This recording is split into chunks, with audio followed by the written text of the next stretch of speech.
we're going to be leveling up Finn in a minute. They've all got a bit of corruption. They've all got a lot of experience.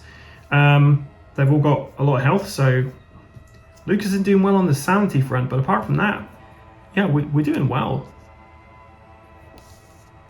We're going to use our Trederran Special Forces at this point to add D3 strike to everyone. So everyone gets 1 strike. Just feel like we could do with it. So Finn had activated. It's Morgan's turn now. She's going to look through this door.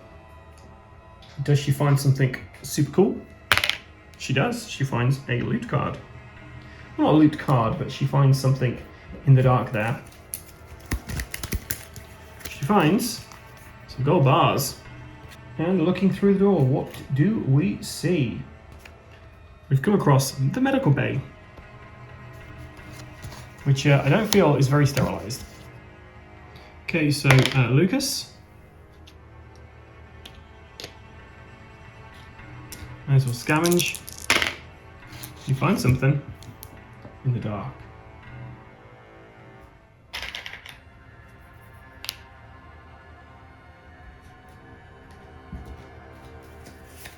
Must get nothing here because this ship is very, very still. Oh no! He found his discovery. Take 3 horror hits and lose 2 sanity for each horror hit failed.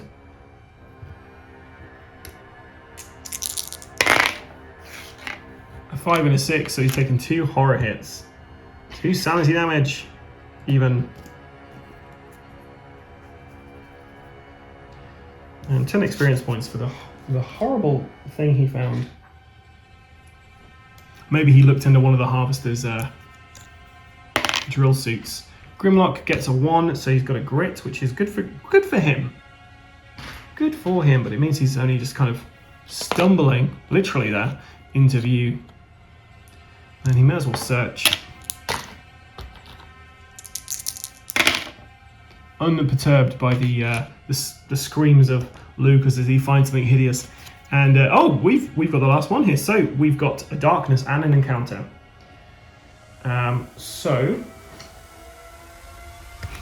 So we have long years of ruin. For hundreds of years, the nations of Trederran have fought over control of the world, only to destroy it in the process. Every hero immediately takes 1 corruption hit for each dark stone on items they're carrying. Oh, I was worried then. No one actually has anything which has darkstone on it. They have tons of darkstones themselves, but nothing on it. So, oof. Then we have the last escape pod.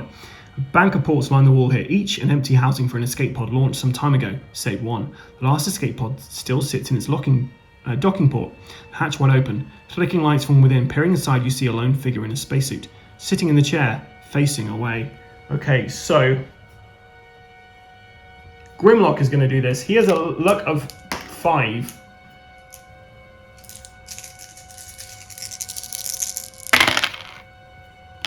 The lucky bastard.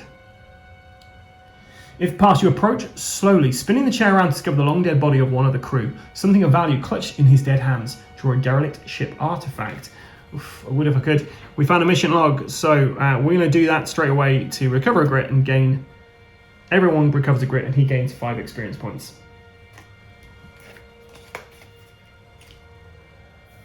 So the mission log was clapped in his hands.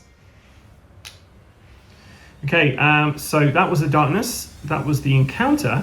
We then draw the growing dread, which is you shudder to think of what lay before you. Move the darkness 1 step forward on the depth track. Okay, that didn't do anything bad. And then it's D3 plus 1 Darkstone. Oh my word. Gonna need a bigger box. There's 16 Darkstone in here. So they gather around the Darkstone, sharing it out amongst themselves. We're going to have a ton of corruption coming through unless we could mutate right away if we're not careful. Once again, I forgot to level up Finn.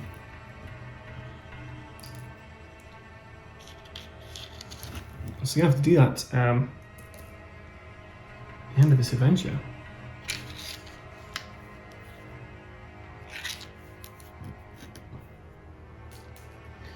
Okay, so Finn came out with 2, 3, 4, 5, 6, 7, 8, 9.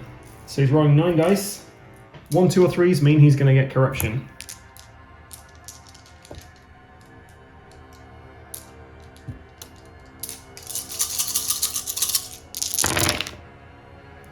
Okay, so 3 potential corruption coming through. Willpower saves of 4 or more.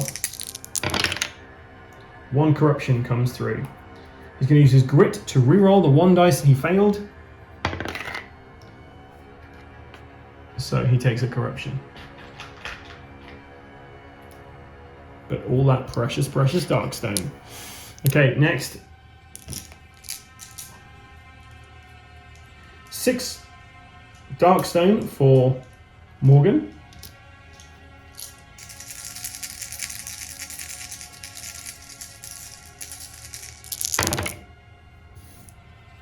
You're going to use a grit to re-roll all of those. So she's taken 3 corruption damage.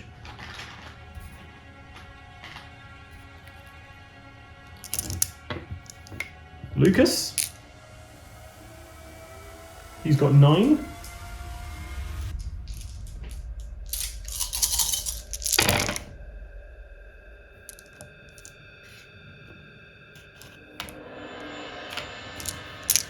He's going to use, so he's got 5 damage coming through. And he can use his higher ideals to try to avoid the 1 he's got coming through, and he does. So he managed to resist the temptation of the Darkstone. And 8 dice for Grimlock.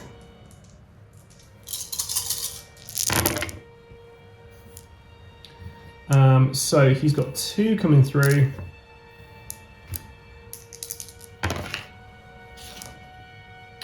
We're going to use a grit to re-roll those.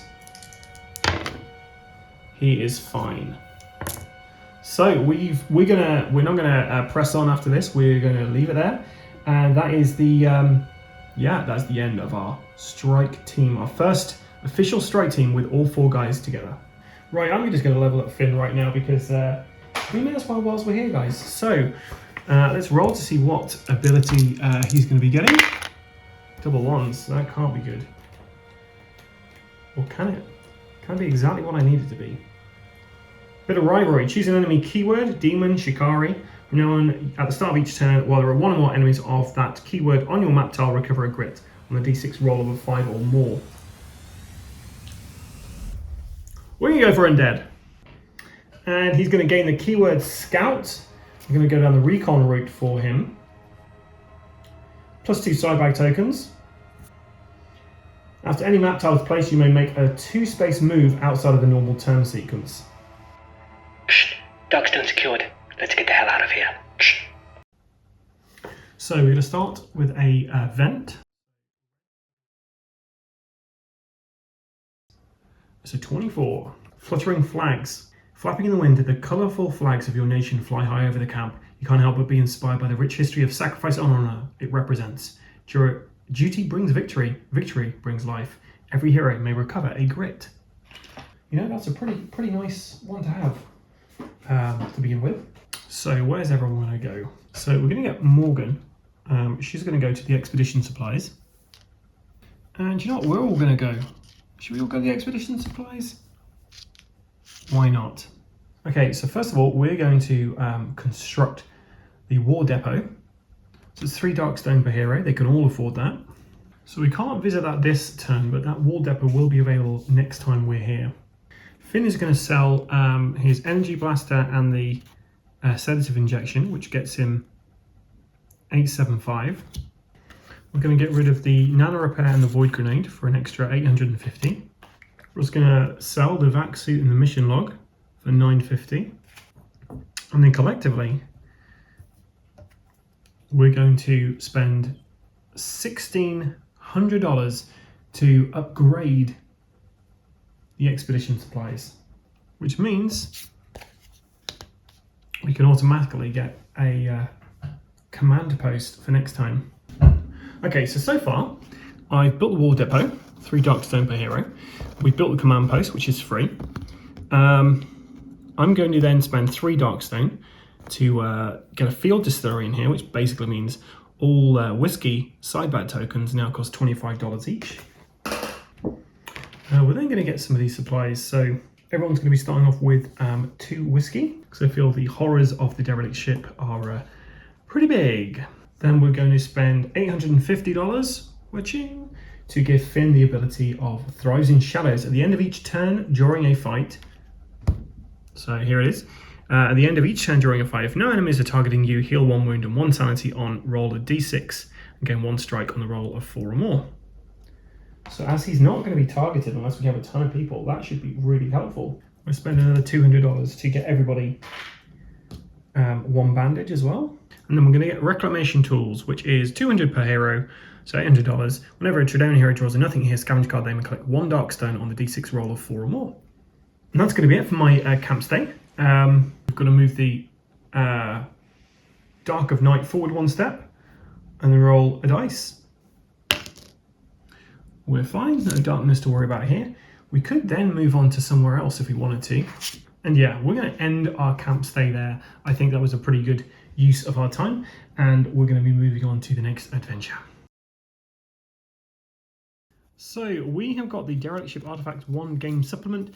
This was sent to us by Luke Evans, who is, as thanks for that, we've named one of the characters in the Shadows of Brimstone Trederran Strike team campaign after him. So yeah, thanks again, Luke, for sending us this. Fantastic. The fact that we, on our last adventure, depending when this actually gets broadcast, on our first proper 4-character Trederran Strike team mission, we burnt through that artifact deck. So what this essentially does is the supplement cards for this one is basically just giving you a bunch more artifacts. So here we're just going to go through each of these. So we have a boarding rifle, artifact ship gun / rifle, range 8 shots to +1 damage or +2 if target is within 2 spaces, and 2-handed.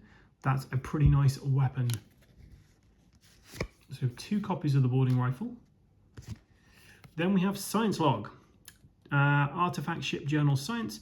Discard to add 3 extra dice to any skill test.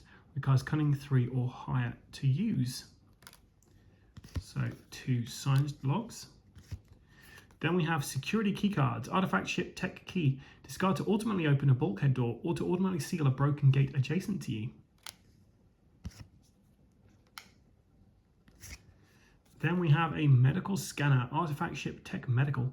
Once per adventure, when a hero is rolling on the injury table, allow them to roll twice and choose which result to use. After each use runs out of power, discard on the d6 roll of a 1 or 2, or only on 1 if you have keyword medical. Requires Cunning 3 or higher to use. We have a Space Parasite. Artifact Ship Creature, +4 sanity. You're immune to space effects and bleeding markers. Anytime you would roll on the madness table, you must roll twice and apply both results. May not be sold, traded, or discarded. You can find a Plasma Torch, +1 strength. Artifact Ship Hand Weapon Tech and Fire. Use 1 grit to add +2 damage to one of your combat hits. This may be used multiple times per hit. Warp Pistol. Artifact Ship Gun Pistol Tech. Take 1 corruption hit to fire. Range 7, shots 2. Critical hit on 5 or more. Warp Generator. Artifact Ship Tech Void. Once per adventure, do 2 wounds ignoring defense to every void and demon enemy on your map tile, or discard to overload, doing peril wounds ignoring defense to every void and demon enemy on the entire board. Wow, that is really impressive. Work Light. Artifact Ship Light. You take 2 fewer horror hits from hearing voices in the dark. Once per adventure, you may prevent the darkness from moving on the depth track on the d6 roll of 3 or more. Nutripack. Artifact Ship Food. Discard to heal peril, health / sanity, any mix. Control Pad. Artifact Ship Tech. Once per adventure, roll a d6 for every auto turret and robot enemy on your map tile. On the roll of 1, 2, or 3, that model is shut down, removed from the board. Gain 20 XP for each. After each use runs out of power, discard on the d6 roll of a 1. And finally, Enviro Shield. Artifact Ship Tech. Use 1 grit to turn on the Enviro Shield until the next time the Hold Back the Darkness roll has failed. You are immune to weather, storm, and space effects. So that's everything you get inside the Artifacts 1 game supplement.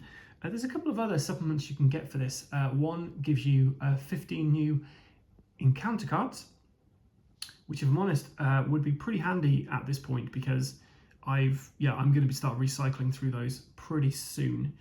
And the other one gives you a couple of artifacts, a couple of encounters, and yes, some other kind of items as well.